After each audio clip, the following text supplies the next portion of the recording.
주사 피부염은 잘 자연 치유가 되지 않고 호전과 악화를 반복하게 됩니다. 혈관 레이저만 사용해서는 재발률이 매우 높은 것을 저희들이 경험할 수 있었는데요. 그래서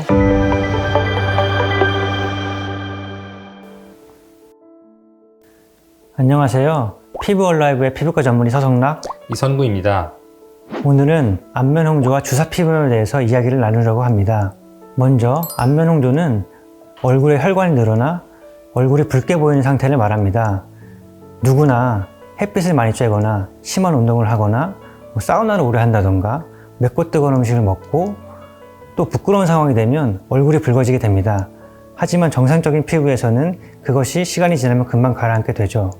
저희 피부과에서 말하는 주사 피부염은 홍조가 가라앉지 않은 상태, 즉 홍조가 지속되는 상태에서 시작한다고 간단히 말씀드릴 수 있겠습니다.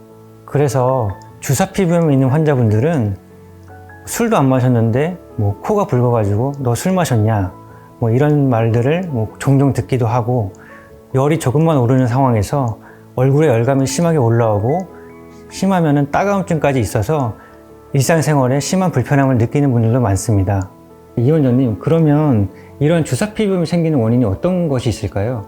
그 주사 피부염의 원인은 확실히 밝혀져 있지 않지만 보통 몇 가지 현상들이 특징적으로 관찰이 됩니다. 우선 혈관들의 이상 증식이 보이고, 혈관 주변에 만성적인 염증이 동반이 되어 있고, 혈관 조절 기능의 이상이 관찰됩니다. 다시 말해 다양한 자극에 의해서 늘어난 혈관들이 쉽게 수축되지 못하는 상태가 지속되는 경우가 많습니다. 그리고 자외선이나 이렇게 누적된 일광 손상에 의해서 혈관 주변을 싸는 탄력 섬유들의 변성이 오게 되고, 이러한 혈관 조직을 싸는 힘이 약해지기 때문에 기본적으로 혈관이 계속 늘어나려는 현상이 관찰이 됩니다. 또한 이렇게 혈관의 구조적인 문제뿐만 아니라 모낭충하고도 연관이 되어 있는데요. 그 데모덱스라고 우리가 흔하게 말하는 모낭충이 주사의 주요 발병 원인이 되기도 합니다. 그리고 앞에서 서 원장님께서 말씀을 하셨듯이 이 주사가 있는 분들, 특히 중년 남성분들의 경우에는 이 코가 두꺼워져 있고 전반적으로 섬유화되어 있는 경우가 많은데, 이러한 타입에서는 피지샘의 크기가 굉장히 늘어나 있습니다.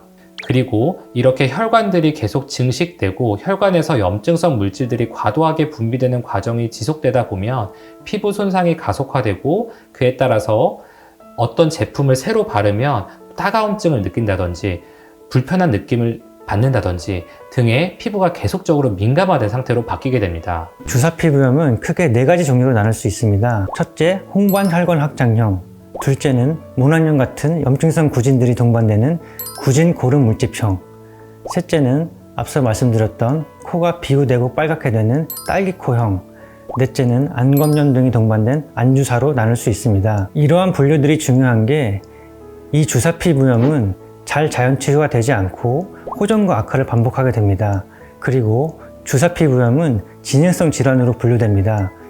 홍반 확장형에서 구진 고름 물집형으로, 구진 고름 물집형에서 비주사, 즉 딸기코종형과 안주사로 이행될 수가 있습니다. 그럼 이 원장님, 그럼 이 주사 피부염의 치료는 어떤 것이 있을까요? 사실 홍조나 주사 피부염으로 내원하시는 분들이 굉장히 많은데, 이 치료를 포기하시는 경우가 너무 많습니다. 다른 병원에서 치료가 절대 불가능하다고 들었다, 치료를 했는데 실패했다, 이렇게 말씀들을 많이 하시는데요. 하지만 저희 얼라이브 피부과에서는 정말 다양한 방법들을 총동원해서 이 홍조랑 주사 피부에 최선을 다하고 있는데요. 기본적으로 분류하자면 크게 혈관 레이저의 적절한 사용이 당연히 필요하고요.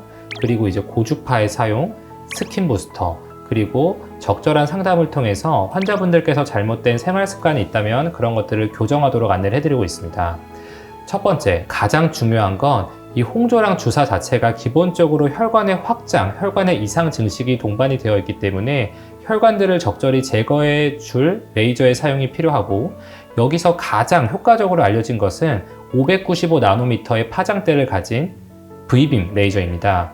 저희도 여러 가지 제품을 써봤는데요. 532나노미터, 585나노미터의 파장대를 가지고 있는 다른 혈관 레이저들도 있지만, 전반적으로 595나노미터의 파장대가 가장 깊게 흡수가 되기도 해서 깊은 혈관 처리에 용이한 부분이 있고, 다른 파장대에 비해서 색소 대비 혈관의 흡수도가 높은 파장이기 때문에 여러 가지 유리한 면이 있습니다. 그 혈관 레이저를 쓸 때도 딱 정해진 이 기계적인 파라미터만 적용을 하는 것이 아니라 내원하시는 환자분들의 피부 상태를 보고 적절한 세기를 결정하는 것이 가장 중요하고요. 자칫 치료가 세게 잘못 들어가면 오히려 반응성으로 이 주사나 홍조가 심해지는 경우가 많기 때문에 주의가 필요하고요. 따라서 이 홍조, 이 주사에 대해서 좀 치료 경험이 많은 병원에서 충분한 상담을 받고 고민을 한 후에 치료를 결정하시는 것이 필요하겠습니다. 서 원장님, 그리고 다른 방법들은 좀 어떤 것들이 있을까요? 네, 혈관 레이저가 이렇게 혈관을 파괴시키는데 효과적이긴 하지만 혈관 레이저만 사용해서는 재발률이 매우 높은 것을 저희들이 경험할 수 있었는데요.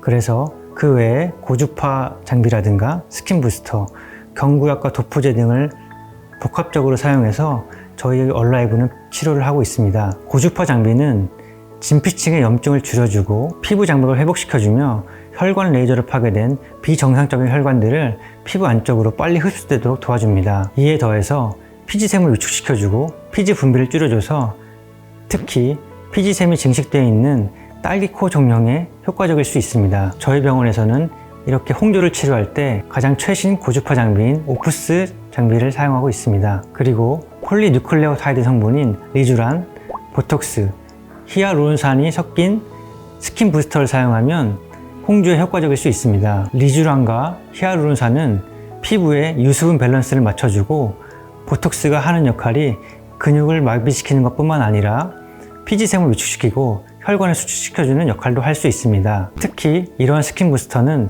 피부가 얇고 민감성 피부를 가진 홍반 혈관 확장형 주사 피부염에 효과적일 수 있습니다. 그리고 앞에서 말씀드렸듯이 이 혈관 주변에 만성적인 염증 반응이 있는 경우가 많기 때문에 이 항염 작용을 하는 미노사이클린이나 독시사이클린 등의 이제 경구 항생제를 복용하는 것도 방법이 될 수가 있겠습니다. 이러한 주사 피부염의 이 만성적인 붉은기의 주요 원인 중에 하나가 모낭충의 증식이기 때문에 이러한 모낭충에 대해서 살균 효과를 가진 이버맥틴 등의 항원충제를 도포하는 것이 굉장히 효율적일 수도 있고요. 이러한 경구 약제와 바르는 약제를 적절히 썼을 때 좀 혈관에 의한 염증 반응을 효과적으로 억제할 수 있기 때문에 앞에서 말씀드린 여러 가지 혈관 레이저와 고주파 치료와 병행을 하면 효과적인 치료 결과를 얻을 수가 있습니다. 마지막으로 이제 생활 습관의 교정이 좀 필요한데요.